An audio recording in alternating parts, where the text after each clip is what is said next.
Hey there, Sunday morning, and I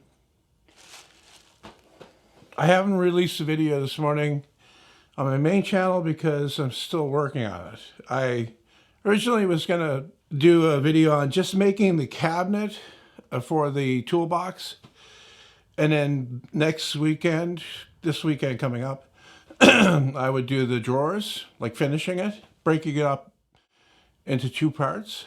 And then I said to myself, that doesn't make a lot of sense. I mean, yes, you get two videos out of it, but I think the single complete video would do better than the two, together. And plus, I wanted time to finish the plans that I'm making for it. So, been working. Yesterday morning, I got up fairly early and put in about 4 hours, 5 hours working on them. Same thing this morning. Getting them very close to finished, not quite there yet. Maybe tomorrow morning I will.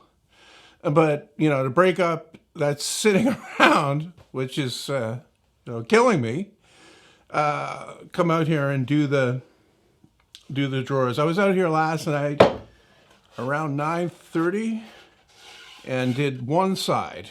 Got the runners put on. And, you sand the side first, then you put the runner on. You saw all this, me doing all this, but you put the runner on, glue it on, pin it on with pins, and then you coat it with the single coat of water-based polyurethane. So that's really, this is the one I did last night. Haven't done the other side yet. And then after that dries, you sand that lightly and give it another coat. So the total of 2 coats on there. Should be good. Ever since I made the drawer slides, the video on my main channel, showing how to make these drawer slides, I've gotten several questions from people asking how much weight they'll hold. And, that, I can't say that's a stupid question, but think about it. How often do you weigh the stuff that goes in your drawers?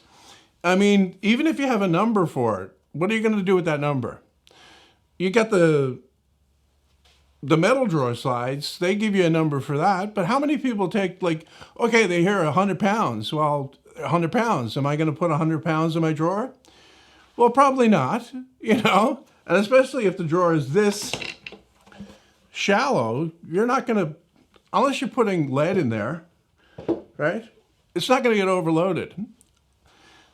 The thing about these drawer slides is if you have a deeper drawer, you can make the thing wider and it'll be a lot stronger. Nothing else changes about how it's put together.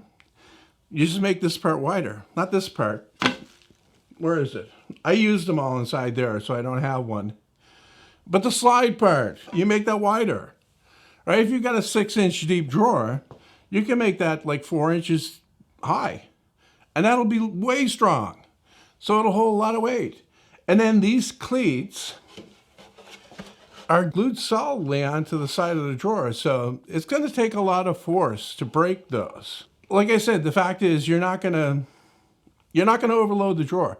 And even if you do overload the drawer, you'll know the drawer is overloaded, and you can either take stuff out or you can make a bigger drawer slide for it. Or if it breaks, since you made it, you can fix it. I get the same question with the clamps that I make. How much force can they put on?